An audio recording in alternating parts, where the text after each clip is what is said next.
Trump से मिलने Hungary जा रहे हैं व्लादिमीर पुतिन, लेकिन बड़ा सवाल ये, क्या उन्हें गिरफ्तार किया जा सकता है? क्योंकि पुतिन पर इंटरनेशनल क्रिमिनल कोर्ट आईसीसी का गिरफ्तारी वारंट और हंगरी है आईसीसी का सदस्य देश। दरअसल अमेरिकी राष्ट्रपति डोनाल्ड ट्रंप और रूसी राष्ट्रपति व्लादिमीर पुतिन यूक्रेन युद्ध पर नई बातचीत के लिए हंगरी में मिलने वाले हैं। लेकिन यह मीटिंग शुरू होने से पहले ही विवादों में घिर गई है, क्योंकि पुतिन पर युद्ध अपराधों का आरोप है और 2023 में आईसीसी ने उनके खिलाफ अरेस्ट वारंट जारी किया था। सैद्धांतिक रूप से अगर पुतिन हंगरी की जमीन पर कदम रखते हैं तो उन्हें गिरफ्तार किया जाना चाहिए, लेकिन ऐसा होना लगभग असंभव लगता है, क्योंकि हंगरी के प्रधानमंत्री विक्टर ओरबान खुद रूस और ट्रंप दोनों के करीबी माने जाते हैं। उन्होंने पुतिन की सुरक्षा का आश्वासन भी दे दिया है। आपको बताएं कि आईसीसी के पास खुद की कोई पुलिस नहीं होती, वह सिर्फ सदस्य देशों पर निर्भर करता है कि वे वारंट लागू करें या नहीं।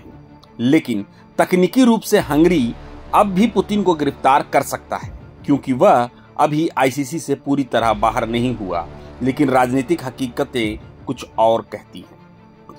यूरोप के कई देश, जिनमें जर्मनी और पोलैंड शामिल हैं, हंगरी से पुतिन की गिरफ्तारी की मांग कर चुके हैं, मगर ओरबान सरकार ने दो टूक कहा है।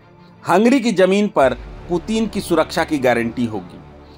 यह वही हंगरी है जिसने कुछ महीने पहले इजरायली प्रधानमंत्री नेतन्याहू की यात्रा के दौरान भी युद्ध अपराध के आरोपों को नजरअंदाज किया था।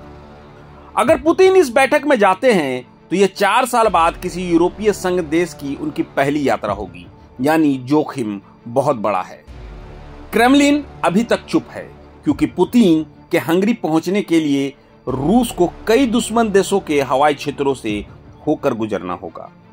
मॉस्को से बुडापेस्ट तक 3 रास्ते हैं। पहला बेलारूस और पश्चिमी यूक्रेन से होकर, जो सबसे खतरनाक है। दूसरा पोलैंड और स्लोवाकिया के रास्ते, जहां नाटो और आईसीसी दोनों का प्रभाव है। और तीसरा तुर्की और सर्बिया होते हुए, जो रूस के लिए सबसे सुरक्षित और व्यवहारिक विकल्प माना जा रहा है। लेकिन सवाल वही है, क्या यूरोप पुतिन को गिरफ्तार करेगा या फिर उसे खुला रास्ता देकर अपनी ही अंतर्राष्ट्रीय व्यवस्था को कमजोर करेगा? यूक्रेन में चल रही जंग के बीच पुतिन की यह यात्रा सिर्फ एक मीटिंग नहीं, बल्कि राजनीतिक जोखिम और वैश्विक संतुलन की परीक्षा बन चुकी है। हंगरी में ट्रंप पुतिन की मुलाकात, क्या ये शांति का संकेत बनेगी या दुनिया में एक नया भूचाल लाएगी?